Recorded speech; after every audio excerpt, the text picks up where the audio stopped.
Hi friends, എല്ലാവർക്കും വേറിട്ട രുചിയിലേക്ക് സ്വാഗതം. ഞാൻ രാജി. ഇന്നിവിടെ തയ്യാറാക്കാൻ പോകുന്നത് വളരെ എളുപ്പത്തിൽ തയ്യാറാക്കാൻ പറ്റുന്ന ഒരു ലഡുവിൻ്റെ റെസിപ്പിയാണ്.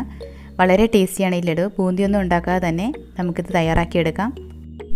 ഇതെങ്ങനെയാണ് തയ്യാറാക്കുന്നതെന്ന് നോക്കാം. ഇതിനായി 250 ml മെഷറിംഗ് കപ്പിൽ 2 കപ്പ് കടലമാവാണ് ഞാൻ എടുത്തിട്ടുള്ളത്. ഒരു നുള്ളു ഉപ്പിട്ട് കൊടുക്കാം. 1/4 ടീസ്പൂൺ മഞ്ഞൾപ്പൊടി കൂടി ഇട്ട് കൊടുക്കുന്നുണ്ട്. ഞാനിവിടെ ഫുഡ് കളർ ഉപയോഗിക്കുന്നില്ല. ഇത് നന്നായി ഒന്ന് മിക്സ് ചെയ്ത് കൊടുക്കാം. ഉപ്പും മഞ്ഞൾപ്പൊടിയൊക്കെ കടലമാവിൻ്റെ എല്ലാ ഭാഗത്തേക്കും നന്നായി ഒന്ന് മിക്സ് ചെയ്ത് കൊടുക്കണം. കടലമാവിലേക്ക് കുറേശ്ശെ വെള്ളം ഒഴിച്ച് നന്നായി മിക്സ് ചെയ്തെടുക്കാം. ഒരു ഇഡ്ഡലി മാവിൻ്റെ പരുവത്തിൽ ഒന്ന് കുഴച്ചെടുക്കണം.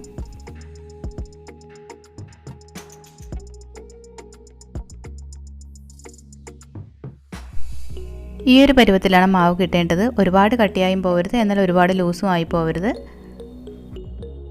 പാൻ ചൂടാക്കാൻ വെച്ചിട്ടുണ്ട്. ഇതിലേക്ക് ഓയിൽ ഒഴിച്ചു കൊടുക്കാം. ഇവിടെ ഞാനിപ്പോൾ സൺഫ്ലവർ ഓയിലാണ് എടുത്തിട്ടുള്ളത്. എണ്ണ ചൂടായി വരുമ്പോൾ ഇതിലേക്ക് കുറേശ്ശെ ബാറ്റർ ഒഴിച്ചു കൊടുക്കാം. ബൂന്തി ഉണ്ടാക്കുന്നതിന് പകരമാണ് ഇങ്ങനെ ചെയ്യുന്നത്. വെറുതെ ഇങ്ങനെ ഓരോ സ്പൂണായിട്ട് കോരി ഒഴിച്ചാൽ മതി. ലോ ടു മീഡിയം ഫ്ലെയിമിൽ വെച്ച് മാത്രമേ ഇത് ഉണ്ടാക്കാൻ പാടുള്ളൂ. ഹൈ ഫ്ലെയിമിൽ ഇടരുത്. ഹൈ ഫ്ലെയിമിൽ ഇട്ടാൽ ഇത് പെട്ടെന്ന് മൂത്ത് പോകും. അപ്പോൾ ലഡുവിന് നല്ല ടേസ്റ്റ് കിട്ടില്ല. ഇത് മൂത്ത് വരേണ്ട കാര്യമില്ല. ഒരു വശം വെന്ത് കഴിഞ്ഞാൽ മറിച്ചിടാം.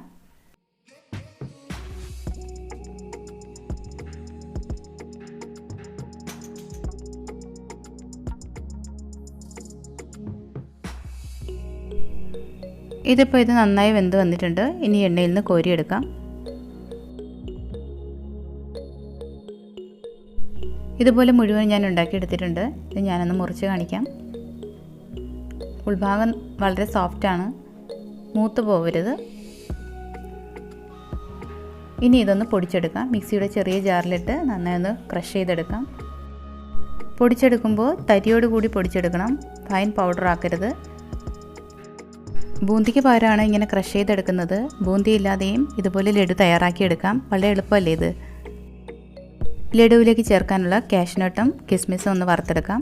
ഇപ്പോൾ ചൂടായ പാനിലേക്ക് നെയ്യ് ഒഴിച്ചു കൊടുത്തിട്ടുണ്ട്. നെയ്യ് ചൂടായി വരുമ്പോൾ ഒരു പിടി കാഷ്നട്ട് ഇട്ട് കൊടുക്കാം.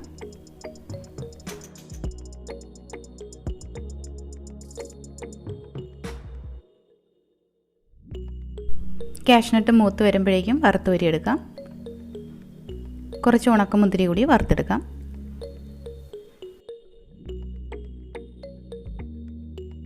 ഇപ്പോൾ കാഷ്നട്ടും ഉണക്കമുന്തിരിയൊക്കെ വറുത്തുവരി എടുത്തിട്ടുണ്ട്. ലഡുവിൻ്റെ മുകളിൽ വെക്കുന്നതിന് വേണ്ടി കുറച്ച് കറുത്ത മുന്തിരി കൂടി ഞാൻ വറുത്തെടുക്കുന്നുണ്ട്. പഞ്ചസാര പാനി തയ്യാറാക്കാം. 250 ml മെഷറിംഗ് കപ്പിൽ 1 കപ്പ് പഞ്ചസാരയാണ് എടുത്തിട്ടുള്ളത്. ഇതിലേക്ക് 1/2 ഗ്ലാസ് വെള്ളം കൂടി ഒഴിച്ചതിന് ശേഷം ഫ്ലെയിം ഓൺ ചെയ്ത് കൊടുക്കാം.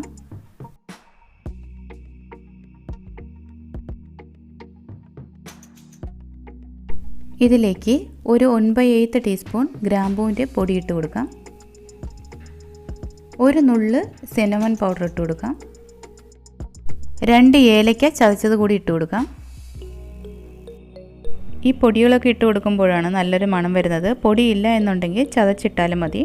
ഇതിലേക്ക് ഒരു നുള്ളു ഉപ്പ് കൂടി ഇടാം. പഞ്ചസാര പാനീയം തൊട്ട് നോക്കുമ്പോൾ ഒരു നൂൽ പരുവത്തിൽ വരണം. എന്നാൽ അത് പൊട്ടിപ്പോവുകയും വേണം. ആ ഒരു പരുവത്തിലാണ് വേണ്ടത്. ഒറ്റനൂൽ പരുവമല്ല.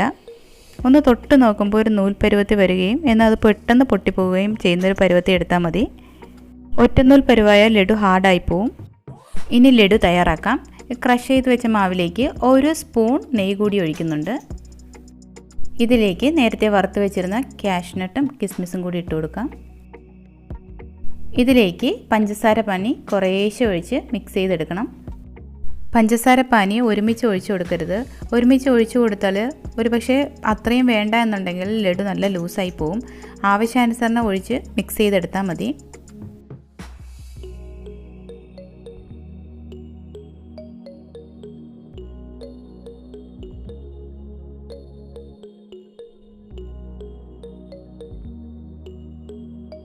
ഇതിപ്പോൾ ഞാൻ മുഴുവനും ഒഴിച്ചു കൊടുത്തിട്ടുണ്ട്. ഞാൻ 2 കപ്പ് കടലമാവിന് 1 കപ്പ് പഞ്ചസാരയാണ് എടുത്തത്. അത് വളരെ കറക്റ്റ് അളവായിരുന്നു. അത്യാവശ്യം നല്ല മധുരമുള്ള ലഡുവാണിത്. ഇപ്പോൾ മധുരം കൂടുതൽ വേണമെന്നുള്ളവർക്ക് കൽക്കണ്ടമോ അല്ലെങ്കിൽ ഒരു പിടി പഞ്ചസാരയോ ഇതിനോടൊപ്പം ചേർത്ത് കുഴച്ചെടുക്കാം. നന്നായി മിക്സ് ചെയ്ത് കൊടുത്തതിന് ശേഷം ലഡു ഓരോന്നായി ഉരുട്ടിയെടുക്കാം. നേരത്തെ വറുത്ത് വെച്ചിട്ടുള്ള കറുത്ത മുന്തിരിയ കൂടി ഇതിന് മുകളിൽ വെച്ച് കൊടുക്കാം. ഇതുപോലെ എല്ലാ ലഡുവും ഞാൻ ഉരുട്ടിയെടുക്കുന്നുണ്ട്. അങ്ങനെ വളരെ ടേസ്റ്റി ആയിട്ടുള്ള ലഡു തയ്യാറായിട്ടുണ്ട്. എത്ര പെട്ടെന്നല്ലേ നമ്മൾ ബൂന്തിയൊന്നും ഇല്ലാതെ ലഡു ഉണ്ടാക്കിയെടുത്തത്. എല്ലാവരും ഒന്ന് ട്രൈ ചെയ്ത് നോക്കണം. നിങ്ങൾക്ക് ഇഷ്ടമായിട്ടുണ്ടെങ്കിൽ ലൈക്ക് ചെയ്യാനും ഷെയർ ചെയ്യാനും നിങ്ങളുടെ വിലപ്പെട്ട അഭിപ്രായങ്ങൾ കമൻറ്റ് ബോക്സിൽ ഇടാനും മറക്കരുത്. നിങ്ങൾ ആദ്യമായിട്ടാണ് എൻ്റെ ചാനൽ കാണുന്നത്, സബ്സ്ക്രൈബ് ചെയ്യാൻ മറക്കരുത്. മറ്റൊരു ഡിഷുമായി അടുത്ത വീഡിയോയിൽ കാണാം. Thank you.